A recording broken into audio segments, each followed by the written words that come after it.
నమస్తే.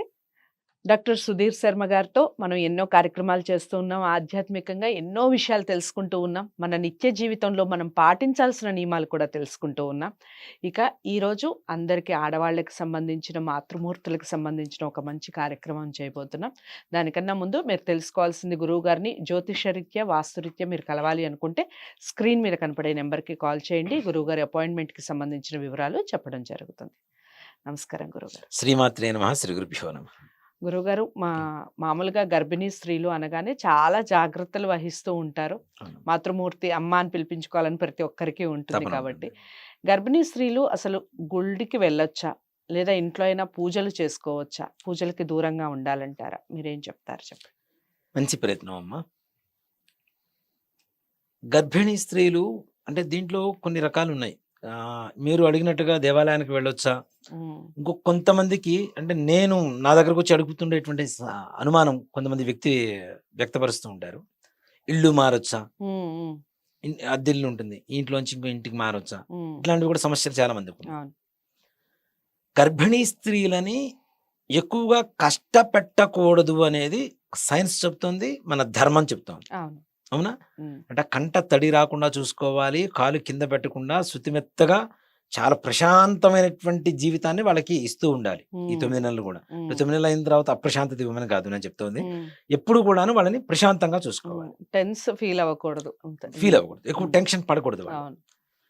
ఇక్కడ మనకి పూర్వకాలంలో ఎక్కువగా దేవాలయాలు కొండల మీదనే ఉండేవి. మన చుట్టుపక్కల కంటే కూడాను ఎత్తైన ప్రదేశంలో ఉండేవి. అంతేకాకుండా ఎక్కువగా మెట్లు కూడా ఎక్కువగా ఉంటాయి. అవునా? మెట్లు ఎక్కడం అనేది ఎక్కువగా జరుగుతూ ఉంటుంది.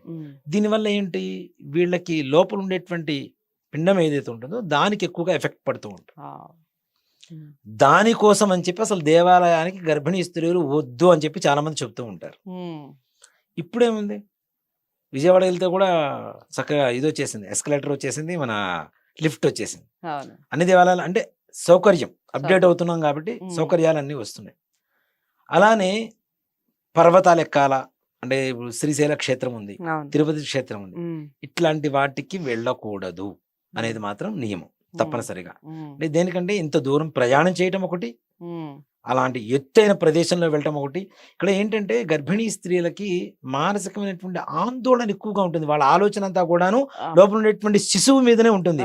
అరే జాగ్రత్త చూసుకోవాలి, కొంచెం ఇదైనా దాని మీదకే వెళ్తుంది. అసలు బేసికల్ గా గర్భిణీ స్త్రీలు చెయ్యి ఇట్లా పెట్టుకుని నడవాల్సిన అవసరం లేదు. మామూలుగా నడవచ్చు, అంతకుముందు ఎలా నడుస్తున్నా అలానే నడవచ్చు. కానీ చూడండి, గర్భిణీ స్త్రీలు ప్రతి ఒక్కరి చెయ్యి కూడాను వారి గర్భం మీదనే ఉంటుంది తప్పనిసరి. అవునా? అంటే వాళ్ళ మనసులో ఉన్నటువంటి భావన అంటే అది చాలా జాగ్రత్తగా చూసుకోవాలి అనేటువంటి ఒక భయం, ఒక భద్రతా భావం. అసలు అక్కడే మొదలవుతుందేమో గురువు గారు తల్లి ప్రేమ అనేది. అదే కదా. కాబట్టి ఇట్లాంటివి ఎక్కకుండా ఉండడం అనేది, అలాంటి క్షేత్రాలకు వెళ్లకుండా ఉండడం అనేది మంచిది. ఇంకొకటి, మనకు దగ్గరలో ఉండేటువంటి దేవాలయానికి వెళ్ళవచ్చు. కానీ అది కూడాను 6వ నెల వరకు అసలు పనికి రాదని చెప్తాం. దేనికంటే 6వ నెలలో లోపల శిశువు ఫుల్ గా ఫామ్ అయిపోతుంది. సో కాబట్టి అక్కడి నుంచి పెద్దగా భయం లేదు. కానీ 6వ నెల వరకు వెళ్లకుండా 6వ నెల నుంచి వెళ్ళవచ్చు.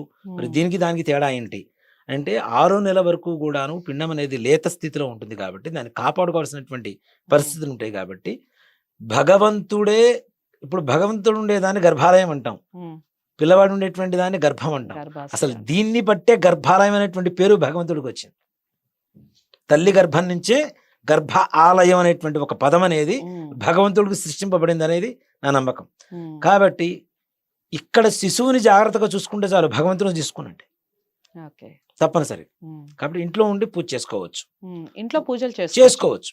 కానీ కొబ్బరికాయలు కొట్టకూడదు, గుమ్మడికాయలు వీళ్ళ ఎదురుగా పగల కొట్టకూడదు. మంచి గుమ్మడికాయ పగల కొడతాం కదా ఇంట్లో కూరలు చేసుకోవడానికి, వాటికి బుడిది గుమ్మడికాయ, మంచి గుమ్మడికాయ అంటే పూర్ణ ఫలాలు ఏవైతే ఉంటాయో వాటిల్ని వాళ్ళ ముందు మనం గట్టిగా పగల కొట్టడం అనేది మాత్రం చేయకూడదు. వాటి వల్ల ఏంటి, ఆ పగలగొట్టినప్పుడు అంటే అది కూడా గర్భంలో ఉన్న విత్తనాలు ఇవన్నీ ఉంటాయి కదా, గర్భంలో లోపల శిశువు ఉన్నాడు, వాటిల్లో గర్భంలో విత్తనాలు ఉన్నాయి.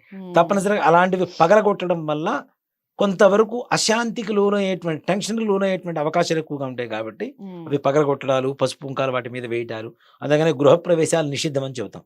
గృహప్రవేశాన్ని గుమ్మడికాయ కొడతాం, కొబ్బరికాయ కొడతాం, నిమ్మకాయలు కోస్తాం, వాటి మీద పసుపు కుంకాలు వేస్తాం. ఎరుపు అనేది ఏంటి, ఒక భయానకమైనటువంటి దానికి చిహ్నంగా వాడుతూ ఉంటాం మనం. రైట్. కాబట్టి ఆ ఎరుపు పదార్థాలు వాళ్ళు కనపడకుండా ఉండేందుకు చేస్తాం. దేవాలయాలకు కూడా ఎందుకు వెళ్ళకూడదు మనకు 6 నెలల వరకు అంటే, దేవాలయాల్లో తప్పనిసరిగా బలి ప్రదక్షిణ, బలిహరణ అని వేస్తూ ఉంటాం నిత్యంగా. అవును. అవునా? ఇట్లాంటి వాటికి వీళ్ళని దూరంగా ఉంచాలి అనేటువంటిది ఒక నియమం ఒకటి. అంతేకాకుండా కళ్యాణాలు, బ్రహ్మోత్సవాలు జరిగినప్పుడు ఎప్పుడైతే మామిడాకు తోరణం కడతామో వాటి కింద నుంచి కూడా గర్భిణీ స్త్రీలు వెళ్ళకూడదు తప్పనిసరిగా. ఓకే. వాటి నుంచి వెళ్ళినా కూడా వాటిల్లో కూడాను బలిహరణలు ఇంకా విశేషంగా చేస్తారు. బ్రహ్మోత్సవాలు కావచ్చు, కళ్యాణోత్సవాలు కావచ్చు, ఇట్లాంటి వాటన్నిటికీ కూడాను ఎక్కువగా బలిహరణ అనేటువంటిది భగవంతుడికి రక్తాన్నం అంటాం, కుంకుమ కలిపి అన్నం పెడుతూ ఉంటాం, కొబ్బరికాయ కొట్టి కుంకుమ వేస్తుంటాం, గుమ్మడికాయ కొట్టేసి కుంకుమ వేస్తుంటాం. ఇవన్నీ కూడా చూస్తుంటే వీళ్ళకి కంగారు పెరిగిపోతుంది, టెన్షన్ పెరిగిపోతుంటుంది. ఇదంతా కూడాను వీళ్ళకంటే కూడా గర్భంలో ఉన్నటువంటి శిశువు మీద ఎక్కువగా ఒత్తిడి పడుతుంది. కాబట్టి అలాంటివి దూరంగా ఉంచడం కోసం ముఖ్యంగా వీళ్ళని దేవాలయానికి దూరంగా ఉండమని చెబుతారు. అక్కడి నుంచి తీర్థప్రసాద్ తీసుకొని వచ్చి చక్కగా వీళ్ళకి తినిపించవచ్చు, ఇంట్లో పూజ చేసుకోవచ్చు. ఇంట్లో కూడా కొబ్బరికాయ మాత్రం వీళ్ళు కొట్టకూడదు. రైట్. చాలా అంటే చాలా చక్కటి వివరణ. చాలా మందికి తెలియదు గురువుగారు ఇవి కూడా. అంటే మీరన్నట్టుగా ఎత్తైన ప్రదేశాలకు వెళ్ళకూడదు అనేది తెలిసినప్పటికీ ఎందుకు వెళ్ళకూడదు, ఏ నియమాలు పాటించాలి అన్న విషయం చాలా మందికి తెలియదు. చాలా చక్కటి వివరణ ఇచ్చారు. శ్రీమాత్రే ధన్యవాదాలు. నమః. శ్రీ గురుభ్యో నమః.